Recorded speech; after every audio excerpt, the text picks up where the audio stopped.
Hey everyone, Wolf Lord Rho here. Today we're talking The Lion Son of the Forest, with a little spoiler reaction and discussion. I did the spoiler-free review on Monday, and now today we're having our spoiler talk. So obviously it goes without saying spoiler warning for this discussion. And well, with that said, let's waste no time and just jump straight in. So on Monday I gave this a 5 out of 5 blessed by the Emperor with my review. It's not how I envisaged the lion returning over the past couple of decades. I think we all assumed he'd simply awaken on the rock. But the fact we have the lion back, and we have a full-on novel covering his return, honestly it's more than I could ever have hoped for. And like I said on Monday, I really feel that author Mike Brooks did a fantastic job on encapsulating the lion. He is still the Primarch I hoped for. I think the best way to talk about this is probably to just go chronologically in order of the story, so I'll try not to jump around too much. But hey, this is me we're talking about, you know I get a little excited from time to time when it comes to Primarchs. So, the very first sighting we got of the lion was him, if not literally opening his eyes, then very much figuratively, slowly becoming aware of his senses within a deep forest alongside a river. He was wearing his power armor, and most importantly had no recollection of who he was, having no memory of anything in fact. And it did have me wondering at first if this amnesia was going to be a permanent thing, that we'd have a lion within the 40k timeline who knew nothing of his history within the heresy. Now thankfully it wasn't to be, but it did have me wondering at first. And I have to say it had me in absolute goosebumps reading this introduction. I could not believe we were here, literally reading another Primarch's return. We didn't even really get Guilliman's return in a novel format, with it all just transpiring within the Gathering Storm campaign. So this was special. Now this would be our first sighting of the Forest of Caliban, the mysterious forest walkways we learnt about on Warhammer Community. The walkways the lion uses to teleport between areas and even entire worlds. We don't know how he got there, and it's never explained. I'm still waiting on my copy of the Arcs of Omen the Lion to arrive, so if there's any further details in that, then I'll wait to read it for myself, because as you know I always avoid spoilers. However, we got some very intriguing clues here. Firstly, as the lion wanders the forest, he laid eyes on an ancient castle by the river, with a king outside in a small rowboat. The king was akin to a corpse, anciently old and wasted away, long grey hair, dark skin, a small gold circlet for a crown, and he was dripping blood slowly into the river, to which shadows were ominously circling beneath the water's surface. Now this to me was surely a reference to the Emperor of Mankind, with the shadows beneath being the ruinous powers. Now, I'll admit, of course, that is just where my mind most likely naturally goes to, but I'd say that's a fairly on-point description for me, and I'd be interested to see if any of you thought differently. The second clue we received was the presence of the Watchers in the Dark, with one of them stopping the lion as he attempted to cross the water, telling him the shadows in the water would destroy him. So, surely a reference to the ruinous powers. Much later in the story, after realizing the power he possesses and beginning to master the ability to use these forest passageways, The lion would theorize that this place is some form of warp-adjacent space that enables him to bypass time and space to some extent, almost sounding to me a bit like a Caliban-themed webway. And it's most likely the area used by the Watchers in their mysterious comings and goings. My gut reaction to this, with the lion being able to access the ability to get to this area, feels like an unlocking of his full psychic potential in some way. We know the Primarchs were created with the powers of the Immaterium. And while the lion was never particularly prominent in the area of psychic ability previously, he did at least show some talent in certain regards, such as with his ability to defend his mind from psychic infiltration. With the abilities Korax would go on to display within the Eye of Terror, it shows the Primarchs absolutely have more mastery and potential to discover. So, somehow throughout his slumber, perhaps the lion's mind reached this potential, teleporting him out of the rock to awaken within this forest of Caliban. I can't say for sure yet, but that's how I'm leaning. An alternative theory most likely surely involves the Watchers in the dark in some way. There's more I want to discuss on this, so we'll do that more towards the end. After unknowingly emerging onto a world within Imperium Nihilus, the lion then saved a group of humans from predators that were about to kill them, eventually being taken back to their camp, whereupon he laid eyes on their protector, the man who had been keeping them safe, a fallen named Zabriel, who instantly tried to shoot the lion as soon as he saw him. And this was where the lion regained his memories, immediately flooding back into his mind. And this, aside from the much anticipated Guilliman reunion, is most likely the one meeting we were all looking forward to. And it certainly didn't waste any time in getting there. This was perhaps the most pivotal conversation of the entire story. This was our first piece of insight into the regret and doubt that now clouds Lion L. Johnson's mind.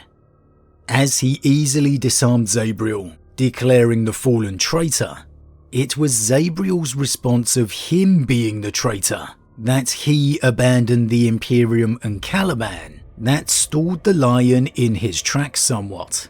And we saw the lion's inner regrets and doubts about his campaign of vengeance against his traitor brother's homes instantly flood to the surface. Although he knows it was to try and lure enemy forces away from Terra, to try and help Sanguinius and his legion to reach the throne world. Quite simply, the lion we saw here was a lion himself who never made it there. He wasn't there to save his father, and he simply can't get over that. And I really liked this aspect. The loss of the Emperor for all of the loyal Primarchs scars them in a way no weapon ever could. And it ties in perfectly to the lion we saw within Russ's Primarch novel, who was so consumed with grief that he stabbed his brother through the chest in the very depths of the Imperial Palace. This doubt is something the lion has never had to deal with before. It's consuming for him that he was at fault. It's a mistake he will never be able to eradicate. And so the lion being paused by Zabriel's retort that he was the one who abandoned the Imperium, it works for me because it cuts right to his heart. In that one moment, I saw the lion I know, the one I wanted to see, the one fired by wrath and vengeance, and the one who now bears the scars of his failure. Now, this conversation then also covered two more important aspects. The first was the reasoning for the lion's forgiveness of the fallen, if you will. From Zabriel's point of view, he was fighting to defend Caliban. He had no idea of Luthor and Astalan's intentions and betrayal. He doesn't know who fired first. He simply saw a lion return and start massacring his homeworld. The lion's perspective is the one we've known since the second edition, that as his fleet approached, they were fired upon from the surface. And so, fueled by his rage, he assaulted Caliban and faced down Luthor. On the one hand, you could argue the lion was a bit quick to accept Zabriel's explanation or version of his events. However, with him not seeing his own brother Primarch's betrayals, he can't necessarily condemn his sons for not knowing their commander's intentions. And so through his own mistakes, the lion sees he can't condemn his own sons.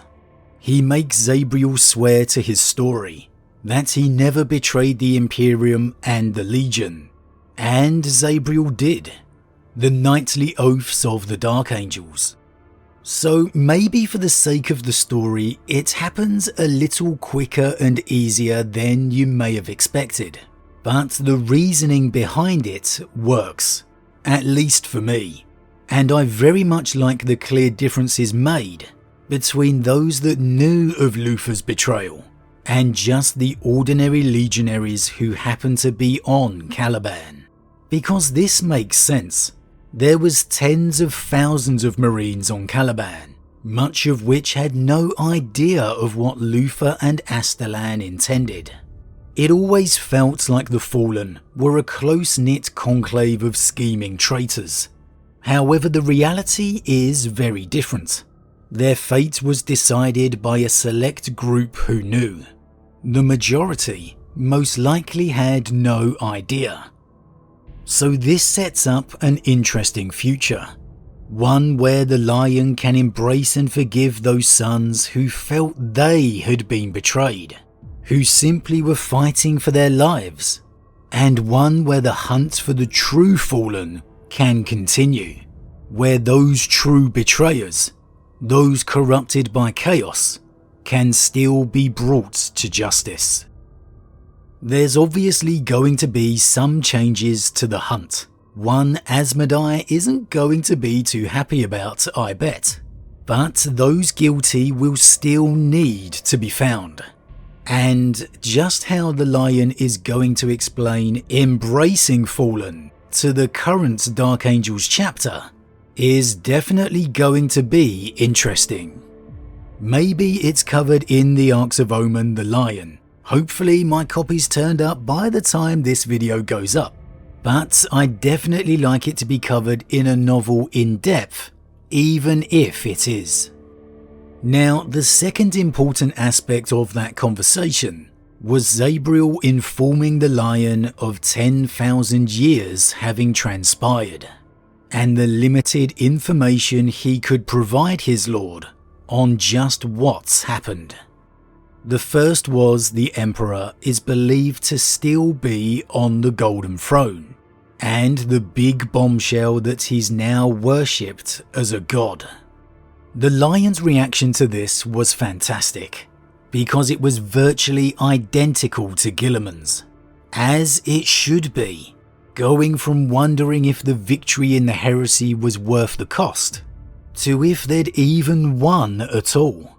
I absolutely loved this reaction, as the Primarchs should be universal in their feelings to it, all instilled with the same dedication to their father's imperial truth. Lorgar aside, of course. And the next instinctual reaction the Lion had was to blame his brothers, asking how they allowed it, only to be told, of course, that they were all gone. That's exactly the kind of knee-jerk accusation masked as a question that the Lion would use for me.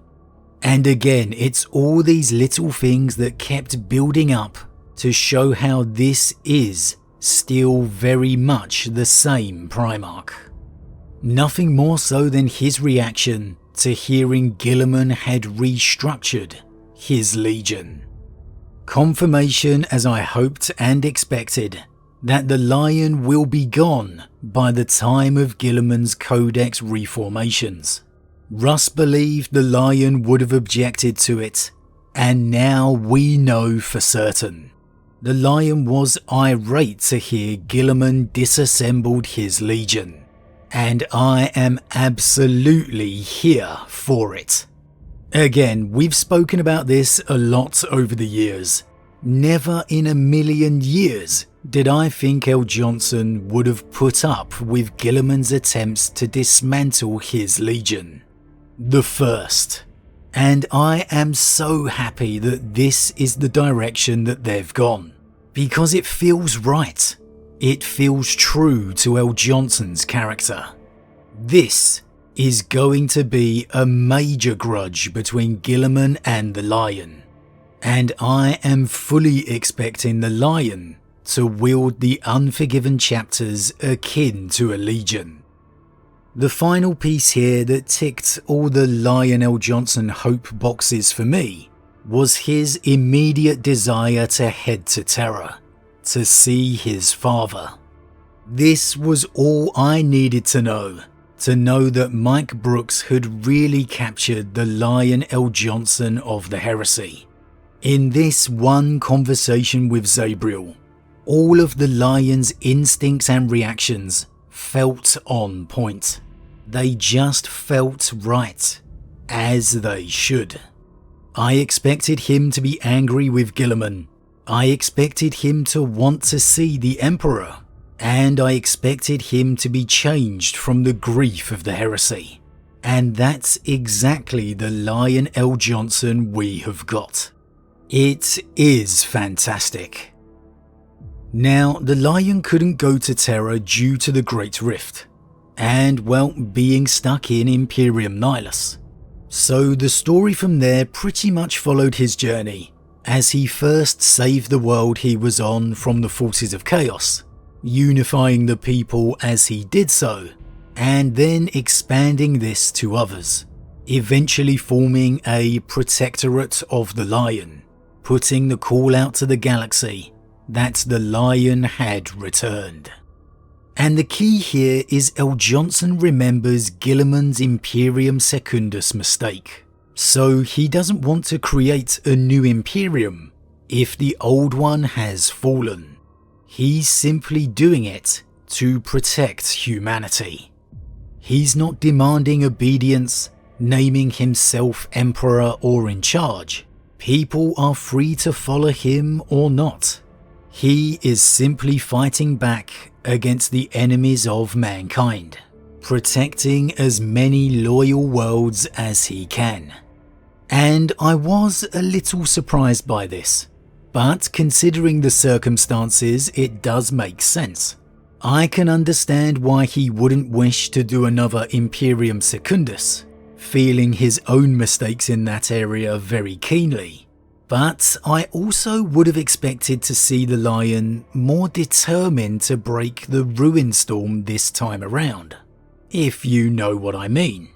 However, considering the situation he's in within Imperium Nihilus, a bunch of unknown backwater worlds, no contact with any semblance of the Imperium, chaos running amok, and no real forces at his command, with real warp travel virtually impossible. Well, when you take all that into account, his actions do make sense. And through all this time, we saw the Lion attempt to understand and master his new mysterious ability more, accept and recruit more loyal Fallen to his side, and fight against the villain of the piece, Seraphax, even acquiring his new sword through his powers, in a bit of a sword in the stone moment, where the Lion seemingly drew it from the forest pathway. I'm not going to overly focus on the fight against Seraphax's warband, as it was enjoyable, but it isn't really integral to the Lion's character for me. There's nothing in that aspect of the story that strikes me as incredibly important to discuss. As I said in my review, it could have probably been any Chaos Lord.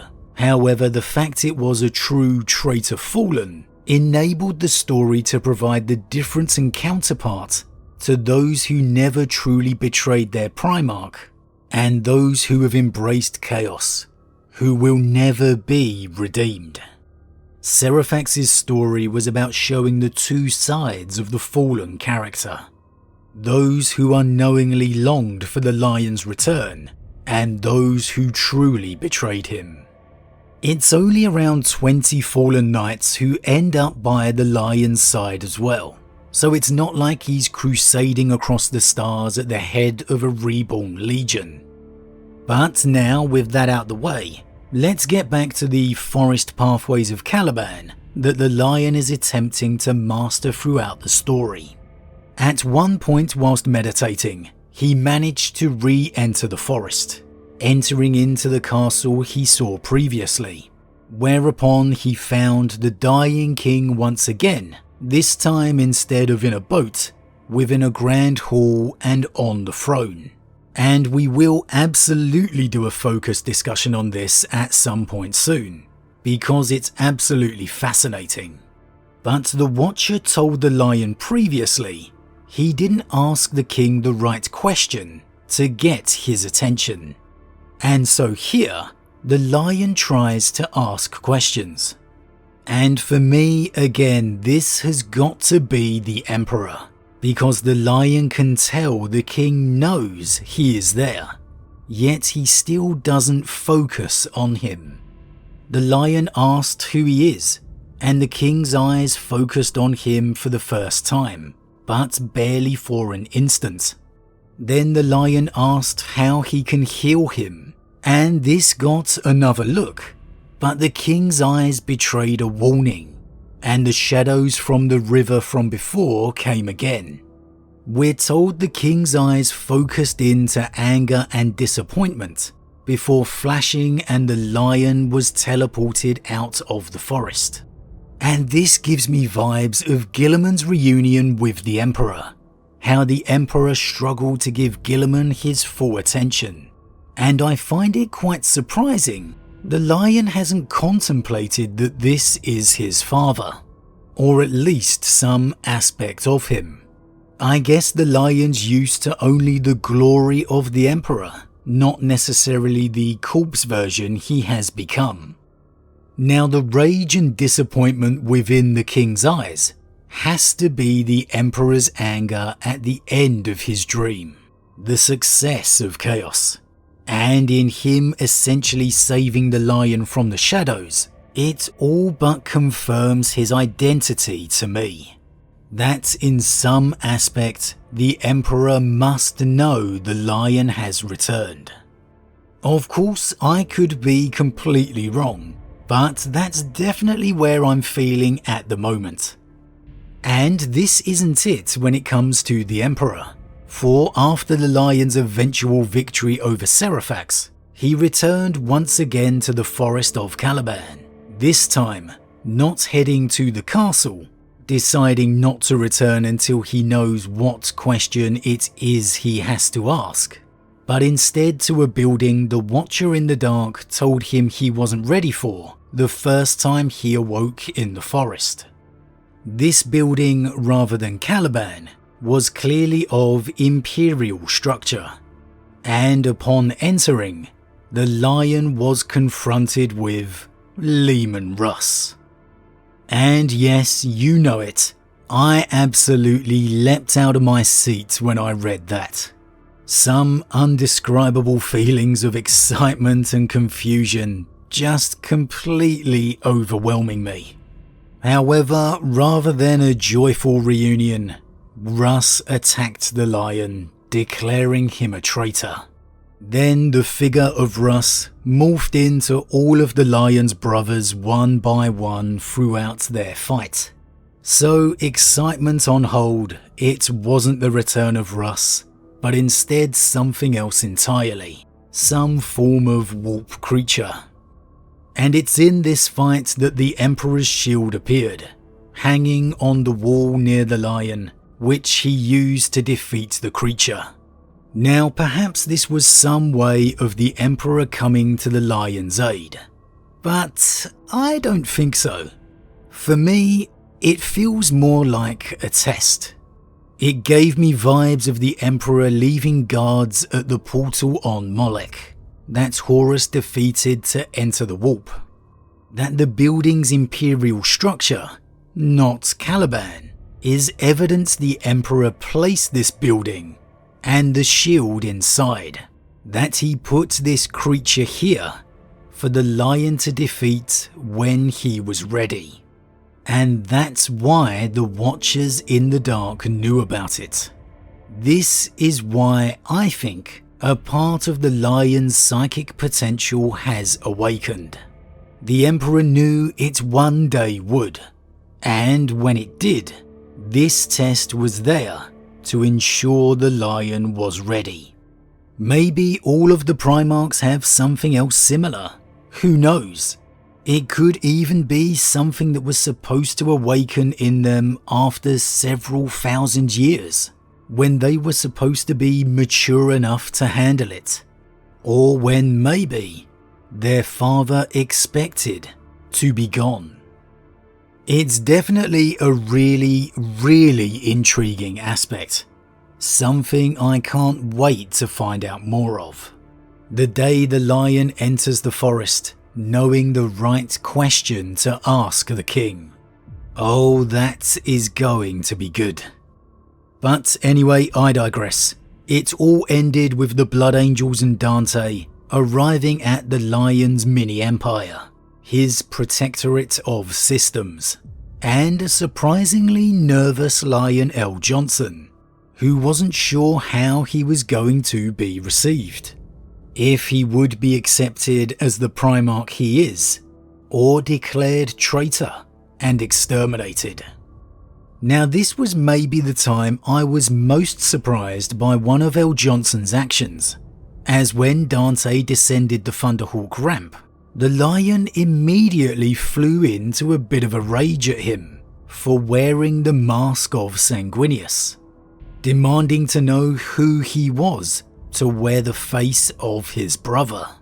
Now, the lion's clearly grief-stricken at the loss of Sanguinius, but I dunno, for me, they are Blood Angels, the Angel's own sons.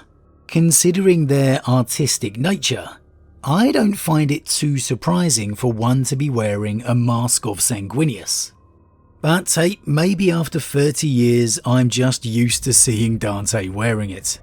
Either way, Dante removed his helm, and we found out his hair has returned to being black, with only a few streaks of white.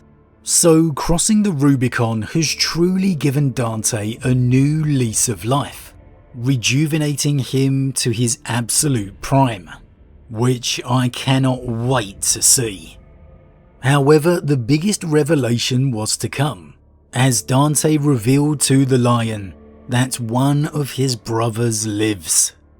Guilliman has returned to the Imperium, unleashed the Primaris and the Indomitus Crusade, ending on the cliffhanger of all cliffhangers, of the lion finding out not only he is not alone, but it's Guilliman who lives. What an absolutely stunning end that was. Again, for me, the whole thing was a masterpiece when it came to the lion's personal story. It has finally threaded the feelings of guilt, the desire to see his father, the longing for his brothers, and the anger and frustration at Guilliman's decisions, only then to have it be Guilliman who is alive. This whole story has really built up their reunion to a whole nother level. It really has. The lion's clearly going to work with him, but that anger is there. It's undeniable. I wouldn't be surprised if there's a punch or two thrown when emotions boil over. Guilliman dared to break up the first, his legion. That's not something the lion is going to forgive easily. And in all his shock at Guilliman being alive, we don't even know how he feels about the Primaris, or how the reunion with his chapter will go, let alone the fallen aspect. But again, that's most likely covered in the Arcs of Omen. So, as I said in the spoiler-free review, for every answer we got, there's another question that's now been raised. The truth of the Lion's new power, the Emperor's involvement, the question of who is the dying king, the whole fallen aspect, the Dark Angels, and Guilliman. I can't wait to discuss all of this in depth. What a time this is. A golden age of lore.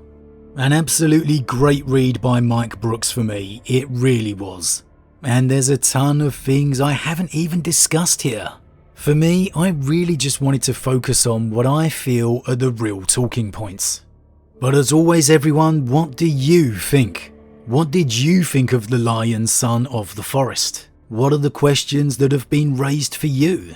What do you think of everything you have seen thus far? As always, leave your thoughts in the comments below. Huge thank you to all my subscribers, your support truly means a lot to me, it really does. If you're new, please consider subscribing to help the channel grow. And if you enjoyed this particular vid, then why not drop a like on it too. With that said, I am off, and I'll see you all again real soon.